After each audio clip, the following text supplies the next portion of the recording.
أعوذ بالله من الشيطان الرجيم بسم الله الرحمن الرحيم الحمد لله رب العالمين وصلى الله على سيدنا محمد وآله الطاهرين.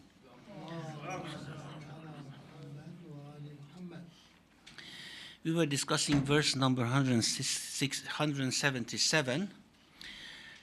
أعوذ بالله من الشيطان الرجيم ليس البر أن تولوا وجوهكم قبل المشرق والمغرب. Piety is not to turn your faces to the east or the west.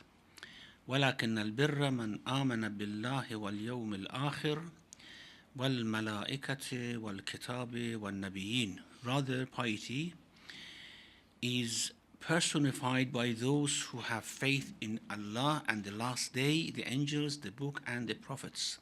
We did discuss this verse up to here, which were somehow ideological aspects of piety.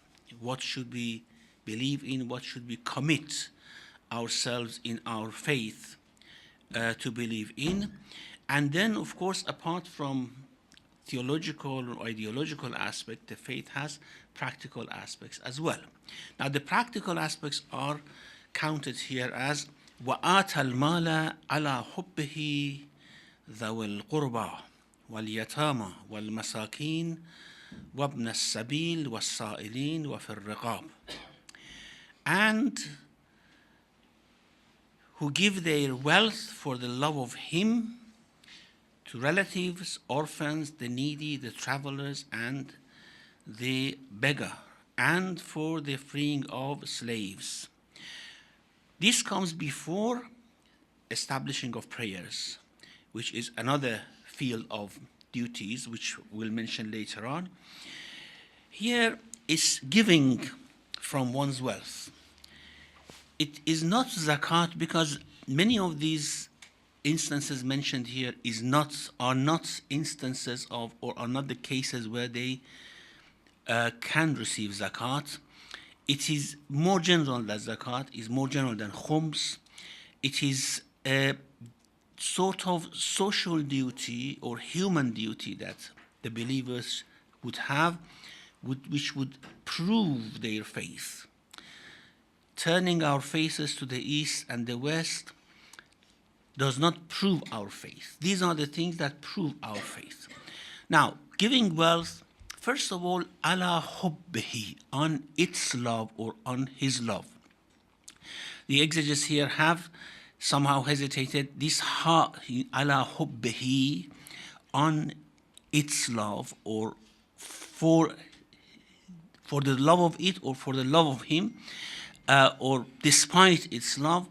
This ha goes back to whom? Some say it goes back to Allah, that they give money for the love of Allah. It's clear, of course, if you believe in Allah, the last day and everything, and your love increases for Allah, you give money. But the more clearer or something which is more generally accepted is that despite the love for that wealth. And love for the wealth is not, should not be confused with someone who is immersed in the material life or has extensive love of wealth. No, someone who needs that wealth but gives. This is the meaning of love for the wealth. وَآيَةَ الْمَالَ عَلَى حُبِّهِ, despite the love. Now, let's see what the exegetes say here. They say that, first of all, it means while you are still in need of it, and we love wealth because we are in need of it. If we love wealth without being in need of it, of course we are ill. We have some mental problem. We love wealth because we are in need of it. And they say that Ibn Mas'ud and Ibn Abbas, they say that هو أن تؤطيه وأنت صحيح تأمل العيش. It is when you give while you are still very healthy, you have expectation of long life. You don't think that you are going to die soon, so what am I going to do with all this money? No. Before that, before you lose hope of long life, you have expectation of long life. And then By giving, you fear that you cannot replace it later on. You will need it tomorrow. This is the meaning of ala hubbihi. لا تمهل حتى إذا بلغت الحلقوم. Not waiting until the soul comes here to the throat. It means just before the death. And okay, give this much to my nephew, give this much to my son, give this much to my daughter. No. Before that, you give this money. This is the meaning of ala hubbihi. Another explanation for ala hubbihi is ala hubbil ita. They love giving, which is of a generous nature.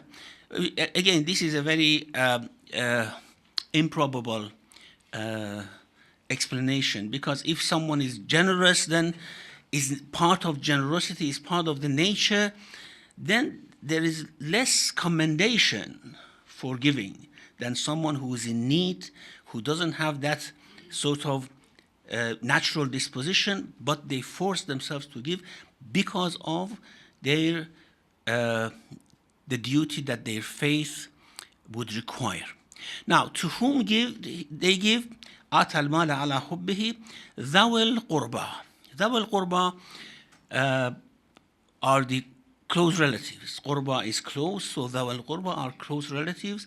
And close relatives would include, of course, children, cousins, uncles, aunts, and also a bit farther away, these are called ذوي القربى. Or it may mean the ذوي القربى of the prophets, which are mentioned in other verses as well, but it's not very probable. The most probable meaning is to give to their own relatives. Sheikh Tusi says it goes back to the relatives of one's own relatives, because of the saying of the Prophet who said to Fatima bint Qais, لما قالت يا رسول الله إن لي 70 مثقالا من ذهب. I have 70 مثقال of gold. فقال اجعليها في قرابتك. Give it to your relatives. Apparently she wanted to give it to the Prophet to be used as public fund, but the Prophet told him, give it to your relatives. There's a very interesting hadith by the Prophet, peace be on him again, when he was asked, what is the best sadaqah that we can give? Again, this sadaqah doesn't mean zakat. It means more general. What's the best sadaqah that we can give? It means what is the best place of sadaqah to be spent? فَقَالَ جُهْدُ الْمُقِلِّ عَلَى ذِي الْقَرَابَةِ الْكَاشِحِ. This is a very famous hadith. Both Shia and Sunnis have reported this. جهد المقل على ذي القرابة الكاشح. ذي القرابة means relative, of course. مقل means someone who's not very wealthy, but tries to give, tries to save a little bit so that they could give. And kashih is someone who hides animosity, who hides some sort of grudge against you. A relative who has some sort of grudge is not very friendly. The best place for sadaqah is that relative. Why? Because it has two benefits.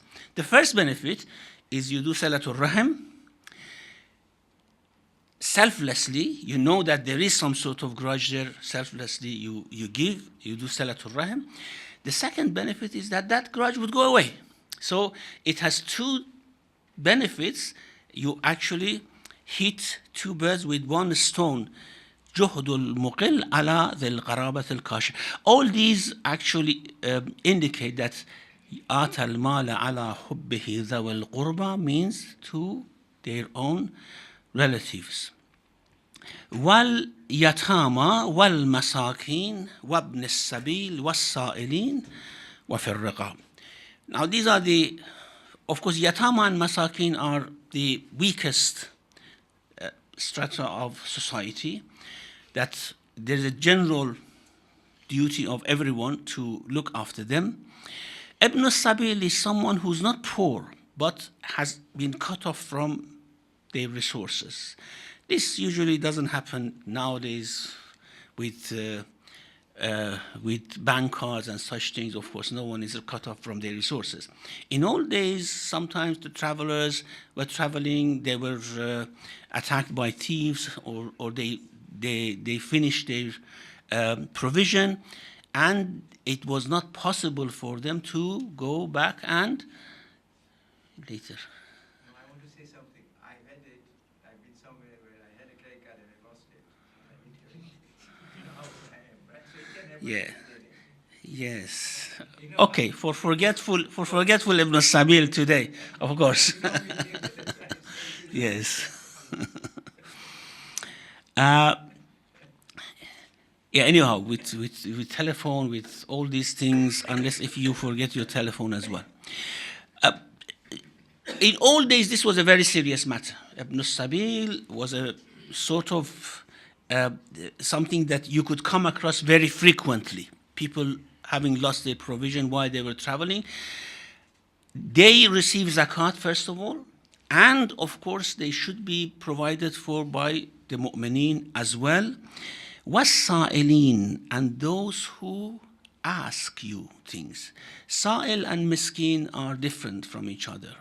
Or faqir. Faqir and miskin are almost similar, although there are some nuances of meaning. However, sa'il, someone who asks, may not be poor, but may be in a position who wants something from you, or who is who has some need which is not regarded to make him to go on the category of faqir or miskin, but is asking anyhow. So for sa'il, there is also a right, someone who asks. Was-sa'ilin wa fir-riqab, and fir-riqab, raqaba means usually the slave. For freeing the slaves. Now, freeing the slaves may mean that you are in love of seeing people free. Of course, nowadays we don't have it, although we have modern slavery, which is a different matter. But in old days, when there was this matter of slavery, you would see the attitude of the Qur'an is always to free the slaves. Why there was slavery and the Qur'an and the Bible, neither the Torah nor the Injil, why they did not ban it as something quite reprehensible? Because it was a functional thing. It has a function. The function was that because the wars were so numerous and so widespread, if people didn't want to take captives in war, they would have killed everyone. And by killing them, they would have left a disaster in their own tribes, in other tribes. So they were, by taking these people as captives and as slaves, they would have tempted not to kill so many. And also, when there was war, the captives were taken in. They could have put them in prison and provide for them, which would have ruined the whole life, or they could have accepted them as second-class citizens in their own society. This was the idea of slavery, which was common everywhere. It was a mutual consent agreement, an international agreement that what should be done with the captives of war.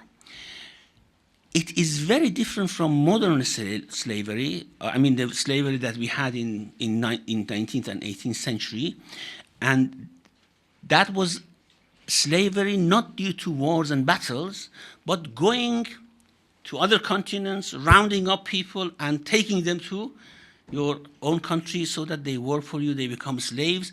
This is absolutely, of course, haram in Islam, in any religion.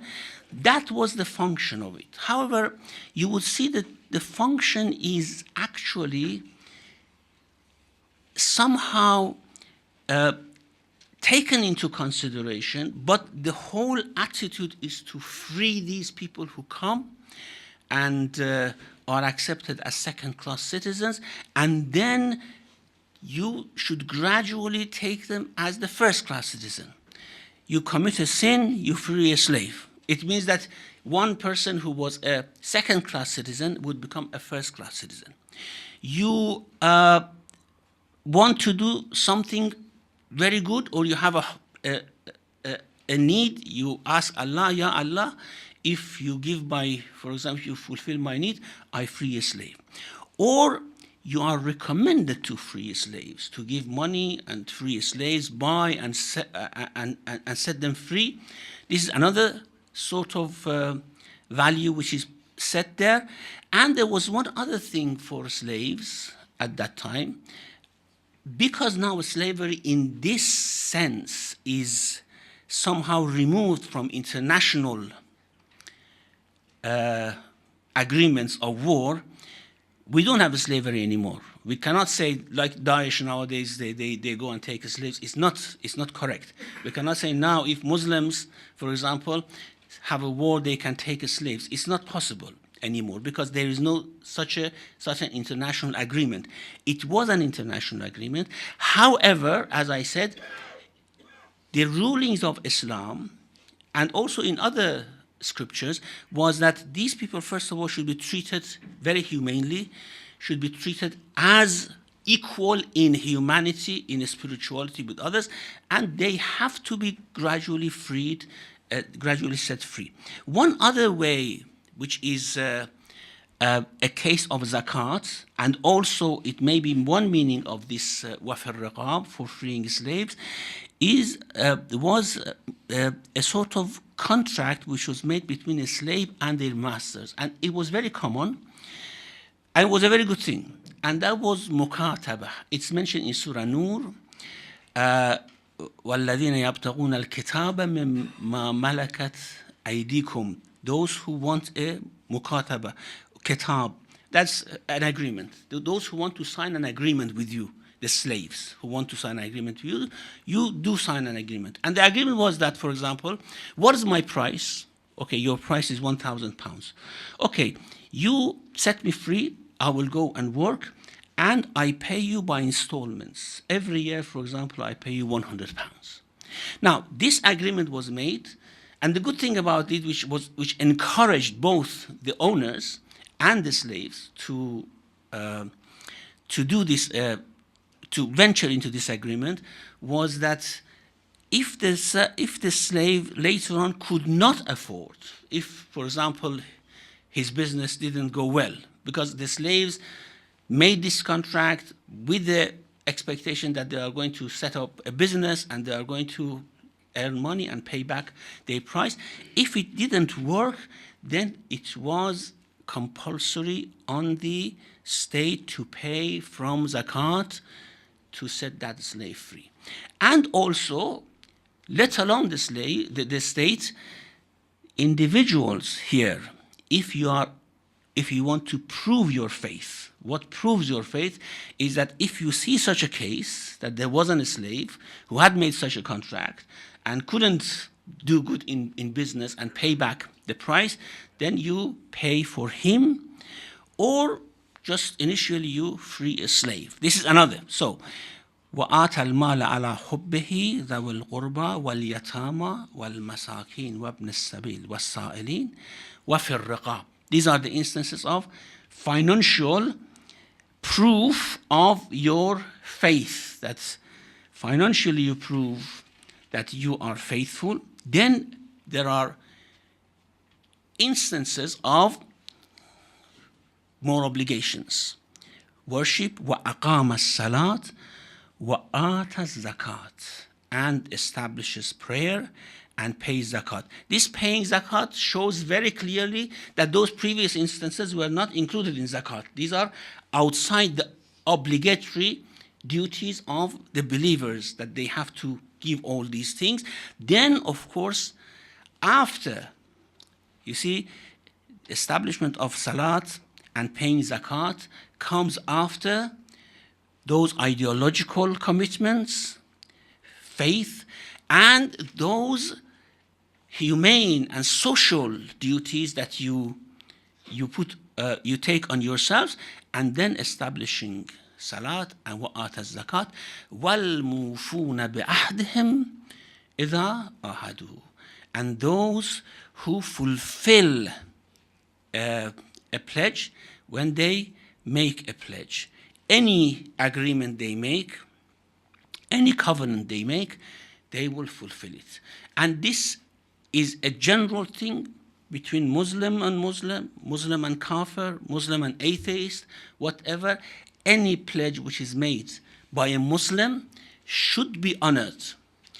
And this is very clear in Surah Tawbah, for example, when there is a general declaration of war against all those who broke their pledge, their peace agreement with the Prophet. The Surah Baqarah mentions that there is no more peace agreement. You are all have broken your peace agreement. There, after that very universal declaration of war, it mentions إِلَّا الَّذِينَ آحَدْتُمْ عِنْدَ الْمَسْجِدِ الْحَرَامِ, except those with whom you made a pledge, either in Masjid al-Haram or elsewhere, and they kept their pledge. فَأَتِمُّوا أَهْدَهُمْ إِلَى مُدَّتِهِمْ. As until the time that you have made the pledge, you have to keep your, of course, honor that agreement that you have made. It is not only a religious concept, it is a human concept that people should keep their promises and their pledges. And especially this is very important in international matters nowadays. And mufuna ba'dhem, maybe of course in family, in community, in our own society, the more important expression of this is of course in international relations. And this is what we see nowadays, and since all days, of course. As soon as one party in international community finds some more power, they break their pledge. I don't want to mention Donald Trump nowadays, the agreement they have with Iran and all this, they want to break. So it is a human understanding that pledges should be honored, and of course it is mentioned as one instance of how your faith could be proven by keeping your pledge. وَالْمُوفُونَ بِعَهْدِهِمْ إِذَا عَاهَدُوا وَالصَّابِرِينَ.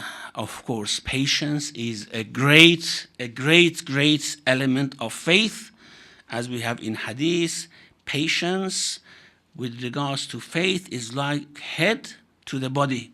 If the head goes, body dies. If patience goes, of course, faith dies and goes away. And this sabr and patience should be وَالصَّابِرِينَ فِي الْبَأْسَاءِ وَالضَّرَّاءِ وَحِينَ الْبَعْثِ.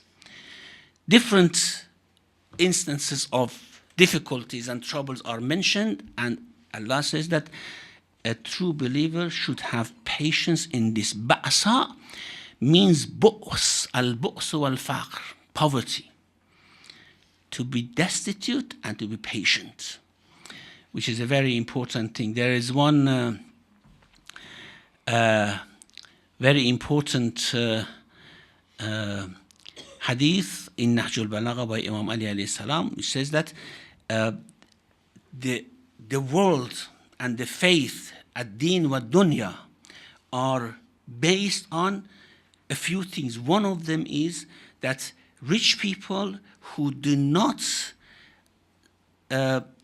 refrain from giving, and poor people who are patient and do not sell their akhirah for dunya. And then he says, if the rich people refrain from giving, then poor people lose patience and they sell their akhirah for dunya. Why? Because they have to steal, they have to lie, they have to embezzle, all these things. So if the rich people do not give, their money goes from other avenues, stealing, embezzlement, and such things.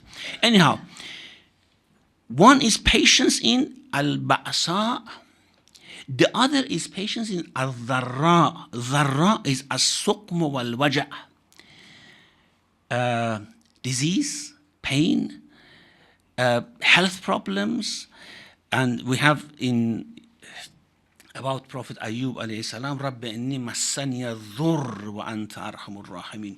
When his wealth went away, he didn't complain. And all those calamities his children went, but the disease was somehow killing him. Not killing in the literal sense. It was so difficult for him to bear, which he eventually said, Rabbi inni massani dhurr. This disease is not tolerable for me. Of course, I have patience, but I complain to you only, not to anyone else.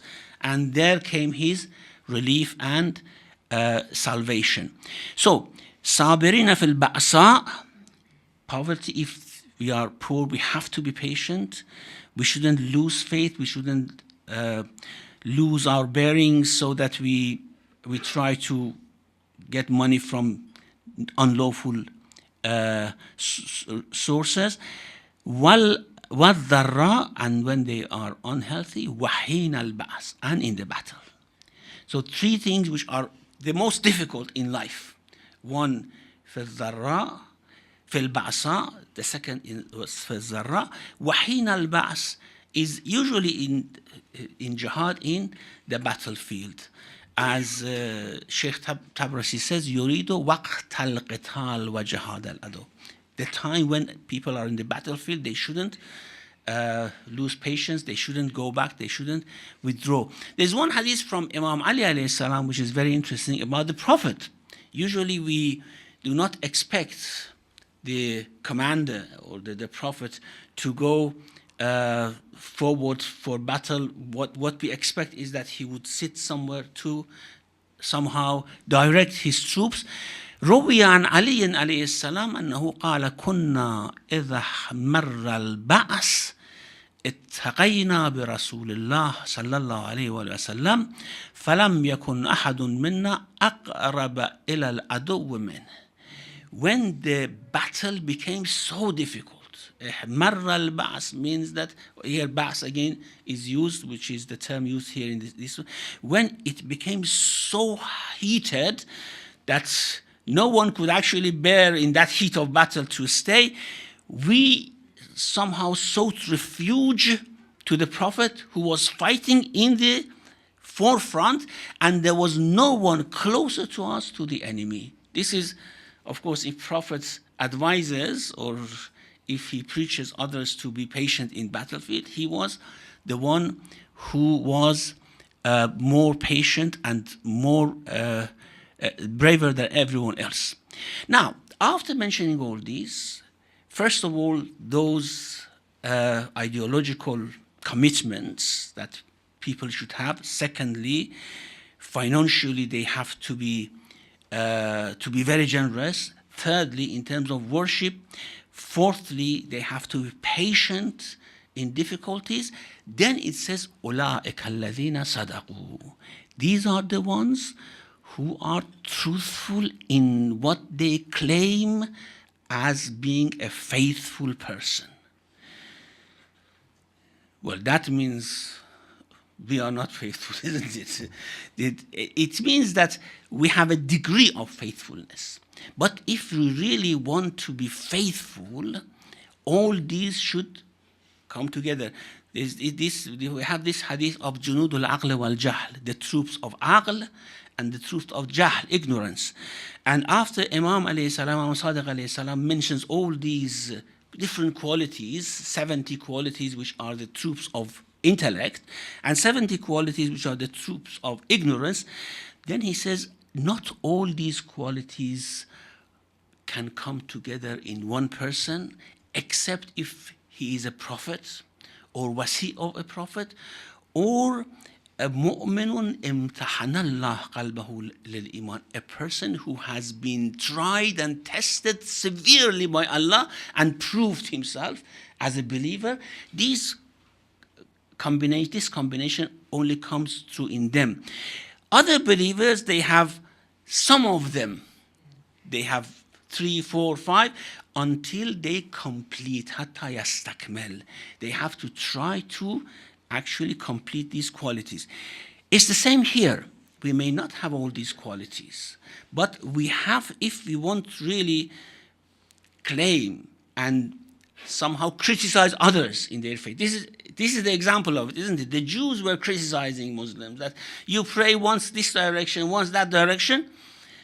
And Allah says, you know what is faith? You criticize that because they are not praying in one direction all the time, you think that faith is to face east or west? No, this is the faith. So now tell me which one of you is faithful. This is, of course, the highest standards. And as I said, this verse is very important because this sets the standard of a faithful person as an ideal that we have to reach. Not something that, of course, we have now.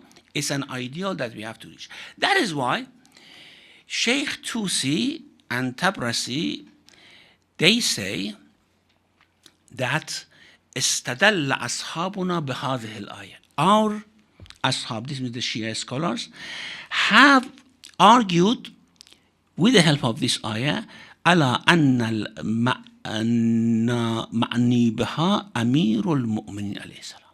This verse is about Imam Ali. Why? Because there is no disagreement between Ummah that he had all these qualities.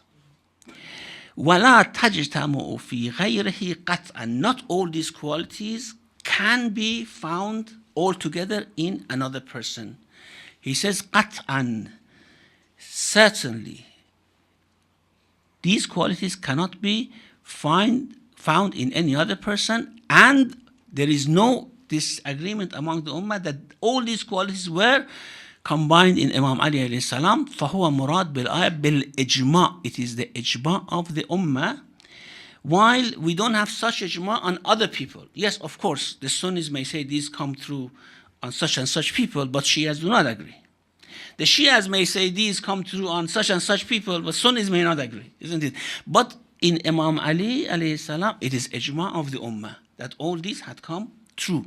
فهو مراد بالآية بالإجماع وغيره مشكوك فيه. Okay, about others we may say, but there is doubt from different quarters. وقال الزجاج والفراء. These are, of course, great early exegetes. هذه الآية تتناول الأنبياء المعصومين. So this only can, of course, include the Anbiya and the Infallibles. Anyhow, there's no doubt Anbiya and Infallibles have these qualities, but with regards to our Ummah, the ijma' is about Imam Ali alayhi salam. At the end, he says, أُولَٰئِكَ هُمُ الْمُتَّقُونَ. Now, at the beginning, it says, لَيْسَ الْبِرْ أَن تُوَلُّوا وَلَكِنَّ الْبِرْ مَنْ آمَنَ بِاللَّهِ. Goodness can be found in these people. This is a high this is the excellence of taqwa, first of all. If you want to know what is the excellence of taqwa, this is the excellence of taqwa.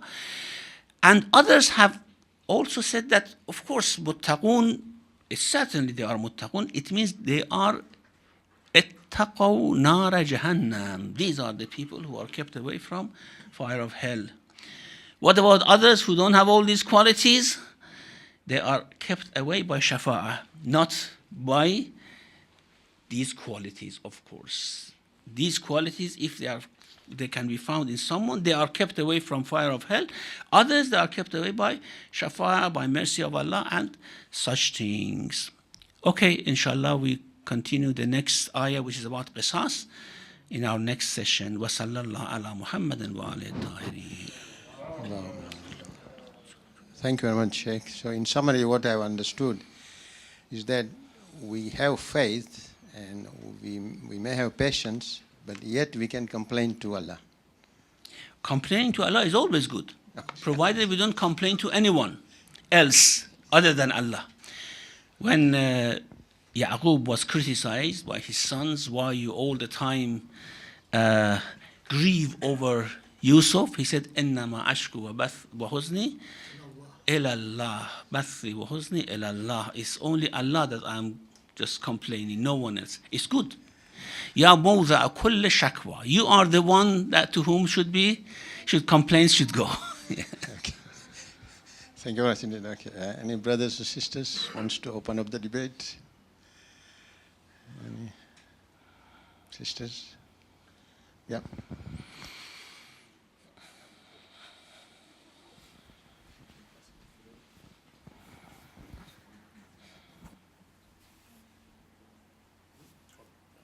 Assalamu alaikum.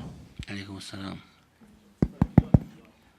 My apologies for interrupting you because I have actually experienced this Wabnu Sabil and it just sort of, I couldn't resist it. So Because what did you do then? We shall talk in private. And people, I've had the opportunity to help people. In rare cases, it does happen. Anyway, that's not important. The thing I want to ask you, there is an ayah, I think, further on, where which says, if I'm not mistaken, لَن تَنَالُوا الْبِرَّ حَتَّى تُنْفِقُوا مِمَّا تُحِبُّونَ. I think it's the beginning of Al Imran. huh? It's In the next ayah. The word bir is also used there, and the word bir is used here. Yes. And I just want you to know what is that It's connection. the same thing. Bir is goodness. Goodness, this is the definition of goodness. And also you cannot achieve that excellence in goodness except you give away atal mala ala hubbihi, isn't it? This is one of them. So that's one instance of it. Yeah. Thank you, sir. Any sisters? No? Sarfraz, can you pass the mic to Sarfraz? Shaykh, Assalamu alaikum. You were talking about slavery, and one of the points you made was they didn't keep people in prison because it wasn't good for them. But another point is these societies were just above subsistence. They couldn't afford to keep people in prison and feed them and look after them. They just couldn't do it. Yeah, that's another point, of so course. they had no choice. Either Yeah. they returned them and they would come back and kill them.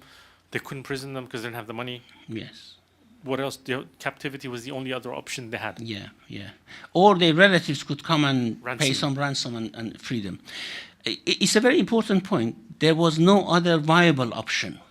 And even in our modern society, I mean, if there's no exchange of prisoners, if they want to keep prisoners, captives in prison, it's very unfair, isn't it? I mean, you keep people for 20 years, 30 years. This I actually saw with regards to the war between Iran and Iraq. These young people were actually kept in prison for more than 20 years. Some of them more than 20 years were kept in prison for no fault. I mean, going and fighting for one's country is not a crime, isn't it? For no crime, you are kept in prison, and this is not fair. Therefore, I think that was a good solution. When the point of slavery, or the concept of slavery comes, we always think about 19th century slavery. When That was a business. it was a business, people were just living in their villages, in their cities. They were rounded up and brought and sold, and without any rights, with that sort of despicable situation. We think about that, but if we think about it carefully, we see that it was a solution for this issue of war captives here. Thank you. And sisters? Brother? Firoz? Yeah? Alaikum salam. Sorry, I just arrived a bit late, and maybe you have already answered this, so my apologies. The sequence of this ayah is a bit interesting. It talks about ideology, and then it talks about salat, and then it talks about some other qualities. The way I'm intrigued of how this sequence is going. I mean, normally there are ayahs that talks about amalu ibad and amalu saleh. You pray and you do good deeds. So action and faith yeah. and amal Yeah. But in here, this is more. It's something different. It's not just action. So what is this? What I'm trying to understand is why is it in that sequence? Is there's a hikmah behind it? I'm just intrigued. That's all. No, it's the same order, because first comes faith. وَلَكِنَّ الْبِرَّ مَنْ آمَنَ بِاللَّهِ وَالْيَوْمِ الْآخِرِ. It's just a more detailed explanation of faith and a more detailed explanation of amal salih. So it's just الَّذِينَ آمَنُوا وَعَمِلُوا الصَّالِحَاتِ, Iman and amal salih. Iman is mentioned in those 5 things. Allah subhanahu wa ta'ala, yawmul akhir, wal malaika, wal kitab, wal nabiyin. Then amal salih is explained in those detailed description. Yeah, the same thing. Thank you. Any sisters? Brothers? a point of clarification. If I remember correctly, there's another ayat that took ma anfaqtum, and then is the zil qurba wal yatama wal masakin is mentioned in somewhere else. You know, when the I think it's zakat, yeah. Yeah. Yeah, And at that time, if I remember correctly, you mentioned that there are two interpretations. One is a sequence, i.e. the preference is for Zil Qurba, then Yatama, then Masakin, then Wabnu Sabil. Or it could be that these are the 4 categories. Yeah. So the same applies here too, Yeah, right? yeah, apply. Well, here, because it's voluntary, because zakat is mentioned later on, those instances are voluntary givings. So there is no order. The categories are the same. Yes, categories are the same, yes. In that sense, that was for zakat. In this sense, it's for general infaq. Yeah, that's right. Thank you. Any sisters? Brothers?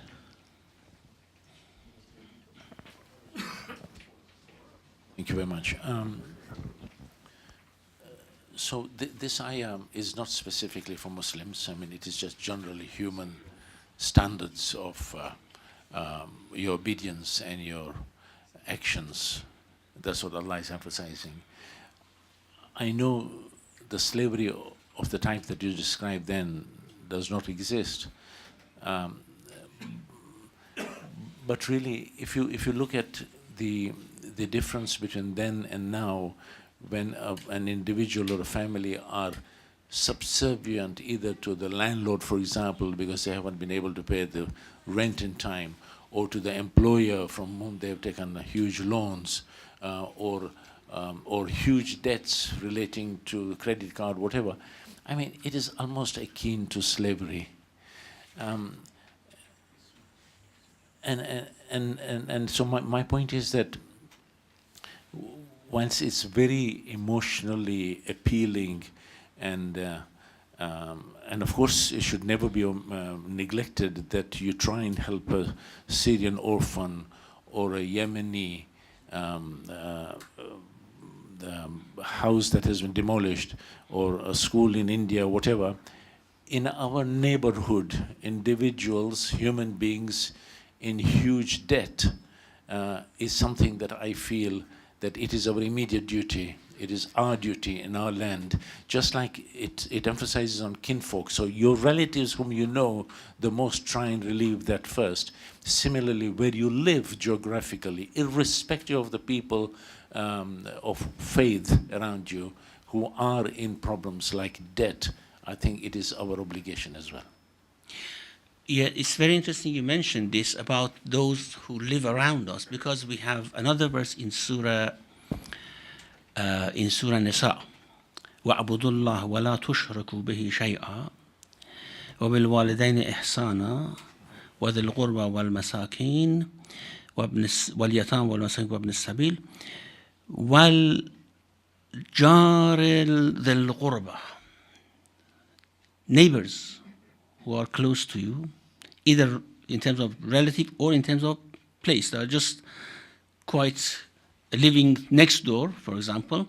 It doesn't say whether they should be Muslim or non-Muslims. وَالْجَارِ ذِي الْقُرْبَى وَالْجَارِ الْجُنُوبِ. Now, junub means someone who's far away. A neighbor who is either not your relative, far away may mean that, or a neighbor who lives farther away. As the Prophet says, until 40 houses is your neighbor. Not only that, it's very interesting. وَالصَّاحِبِ بِالْجَنْبِ. Anyone with whom you come in company at any time. You sit in the train, in the bus, or in the plane beside someone. That creates a right between you two. Or, for example, you go to a meeting and you sit with some people, that creates a right. If we really want to think about it, the obligations that we have is so huge. That is why they say, from prayer to prayer, when you pray one prayer until the next prayer, and you pray these two, whatever is between these two is forgiven for you. We think that it means sins. Because, for example, if you commit a sin between the two salat, it's forgiven. It's not about sins, it's about all these rights that people have upon us, and we are either negligent or ignorant of them, and we do not fulfill it. So it's very difficult. I mean, the right of human beings on each other is very difficult, very, very important. Thank you. Any sisters? Yep. Thank you very much for it. Just if you have a limited fund for charity or zakat or whatever it is, and if you have a conflict between your neighbors who is in needy and the Muslim guy who is in needy, so according to, it's quite a question, because many times the situation arises where you have to decide whom to give. So our duty comes to help the Muslim. They are in equal needs, but at the same time some people have multiple rights on us. For example, neighbor has a right. Even neighbor, if a neighbor is a relative, it's two double rights, isn't it? Yeah, that's fine, yeah. If is a relative, a neighbor, and a Muslim. And a different faith, neighbor of a different faith and somebody of a Muslim faith. I say that, then that Muslim has three sort of rights on you rather than two. So you have to prioritize. You see whose right has priority over you. And sometimes the situations are different. For example, there's someone who is in dire need, someone who is in need but can cope. So we have to prioritize. And the only thing is that Shaitan always comes forward and say, wait a moment, what about yourself? What about your children? What about others? This attitude of generosity should gradually develop in us. وَأُحْضِرَتِ الْأَنفُسُ الشُّحْ. People have, by disposition, this sort of refrain from giving out of fear. It should go away. And it goes away by practice, if we have. And even if you don't have, it's not only about rich people, even poor people. جُهْدُ الْمُقِلْ, someone who's not very well to do, but they try to give. Gradually this generosity will come. And of course, Allah has guaranteed that He would replace. So if we want any other guarantor except Allah, the only thing is that He doesn't replace immediately. Because if He replaces immediately, then everyone will give. No. It takes some time. It comes in different forms that we do not realize. And therefore, people are tested for their faith. Thank you. Brothers? I think Riaz is? Yeah, okay. Safraj? Sheikh, based on what you said, somebody mentioned something to me from a member, mentioned on the member, and I'm not sure if it's hadith or just wisdom. But he said that whenever you give something from your pocket in the name of Allah, and if later you became poor or something happened, it would never be because of that money. Yes. So you should never think that, I need something, or it's true. Because if you do, it'll never be because of that. Maybe it's something else, but that one is never the reason. That's true. That goes with all those narrations. Is that hadith or is it just wisdom? Well, even the ayah of the Qur'an. وَمَا تُنْفِقُوا مِنْ خَيْرٍ مِنْ شَيْءٍ يُخْلِفُهُ اللَّهُ. Allah will replace it.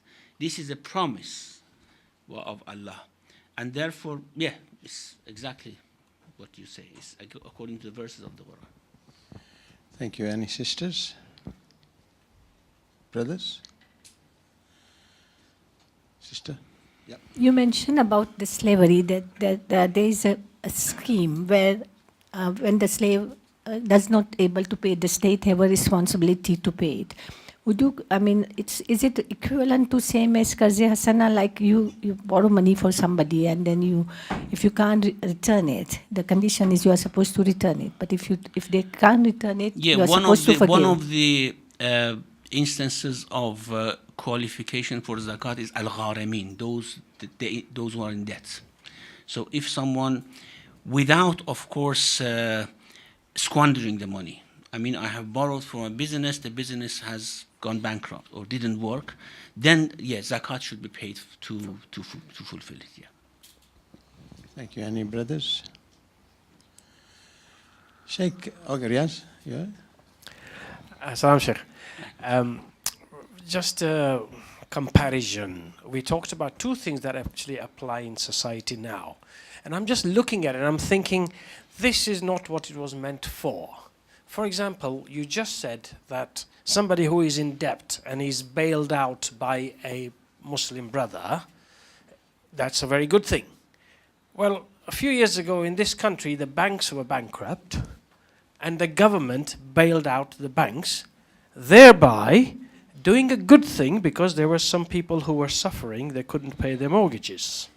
Now, I know we're talking about riba here and things like that, but this is what we're looking at. So, the state helps out the people who can't pay. So, in a way, it's slavery to the money, isn't it?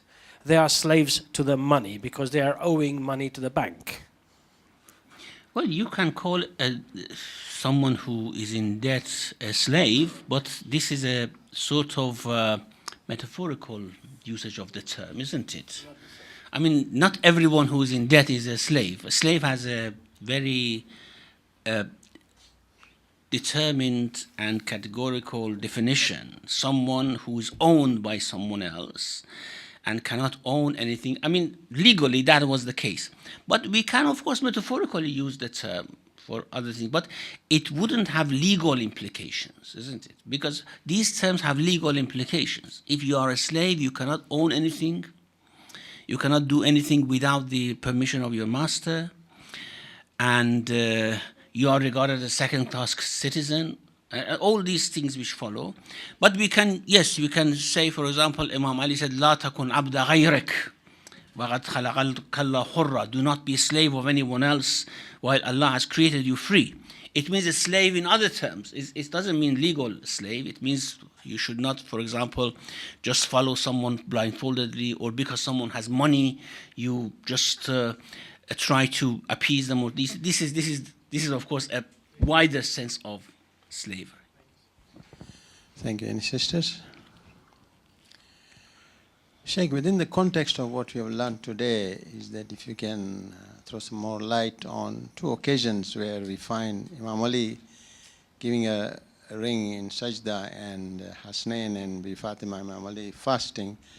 So the people who came, were they under the category of miskin, sa'il, or what category? Captive, yeah. What category would you put them under? Well, that's exactly the phrase which is used there is وَيُطْعِمُونَ الطَّعَامَ عَلَى حُبِّهِ مِسْكِينًا وَيَتِيمًا وَأَسِيرًا. They feed these three people despite loving. Now, again, that Zamir could go to Allah, that pronoun, or it goes loving that food because they are in need of that food. Not love to be infatuated with something, because they were in dire need of that food. Despite that, well, it goes with under the category of وَآتَ الْمَالَ عَلَى حُبِّهِ ذَوِ الْقُرْبَى وَالْيَتَامَى وَالْمَسَاكِينِ وَابْنِ السَّبِيلِ. It goes under that category. Yeah, but these are the three categories. But okay, there are miskin and Yatim and Asir. yatim, yeah. These are the three categories mentioned there. Okay. yes. So, is there any particular one that applies to, or all three? Yeah, they gave to all three. Yeah. Maybe I'm not understanding your question. Sorry. Can you explain more? Okay. For example, when Imam Ali gave the ring To the poor. person, under what category did he come? Miskin or? He was just a miskin because he came and asked. He was sa'il and he was miskin. Okay. He was sa'il, he was someone who asked for, and also he was a poor person, and that's why he asked. Because the fakir is also different from miskin. They say, they are not sure. Sometimes they say fakir is worse than miskin. Sometimes they say miskin is worse than fakir. But apparently both of them have the same meaning. I see. Okay, thank you. Any brother? Yeah. Sheikh, this point of Asir, I don't understand. I mean, Asir is a prisoner. Captive. So how would you come across a prisoner? I mean, he's in prison. And if he's not in prison, then he's a runaway. Asir, you can think of those people who were captured in war, and then they were just roaming around, not yet being sort of allocated to one place or one person. So we had these people at that time that they were just not knowing what to do. They were not provided for yet because they didn't have any master yet.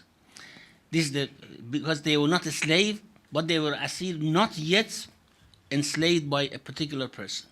And they wouldn't be miskin. I mean, that would be a definition of miskin, wouldn't it? Well, miskin, they are miskin because they were captive. So the category of captive is better for them than miskin. Yeah. Thank you. Any brothers, sisters? Anybody? No? Thank you. Muhammad wa ali Muhammad Salawat. So next Sunday, inshallah? I will not be available for next 3 weeks. I'm traveling, inshallah, so inshallah after that.